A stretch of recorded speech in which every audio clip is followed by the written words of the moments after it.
ایک ہوتا ہے امام حسین رضی اللہ تعالیٰ کے روزے کی شبی بنا کر رکھ دینا۔ اعلیٰ حضرت امام علیہ سنت رحمۃ اللہ تعالیٰ نے فرمایا کہ اگر کوئی جیسے امام حسین امام حسن رضی اللہ تعالیٰ عنہ کے روزے کی شبی بنا لیتا ہے بنیت تبرک، اور اس میں کوئی خرافات نہیں ہوتی، صحیح نقل بنا کر رکھتا ہے تبرک کے طور پر، تو اس میں شرعاً کوئی حرج نہیں ہے کہ یہ امام حسین رضی اللہ تعالیٰ عنہ کی یاد کے طور پر ہے،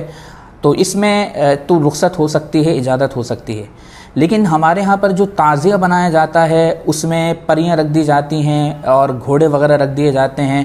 اور وہ روزہ مبارک کی صحیح نقل نہیں ہوتی، پھر اس میں بیسیوں بدعات اور خرافات۔ وہاں پر خواتین کا آ کر منت ماننا ہے، وہاں پر تعزیے پر چڑھاوے چڑھانا ہے، وہاں ڈھول تاشے ہیں، مرد و عورتوں کا اختلاط ہے، تو وہاں جو بیسیوں قسم کی خرافات اور بدعات ہیں، اور پھر وہ جو ماڈل بنایا جاتا ہے، امام اہل سنت اعلیٰ حضرت رحمۃ اللہ تعالیٰ علیہ نے اس کو ناجائز قرار دیا۔ دوسرا اس کے اندر پھر روافض سے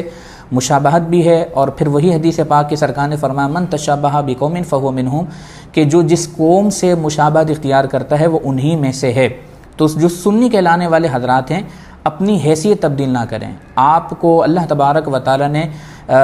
صحیح العقیدہ گروہ میں رکھا ہے، آپ اللہ کا شکر ادا کریں، اور وہ تمام چیزیں، وہ تمام علامات کے جن کا تعلق بد مذہبوں سے ہے، روافض سے ہے، اپنے آپ کو ان سے بچائیں۔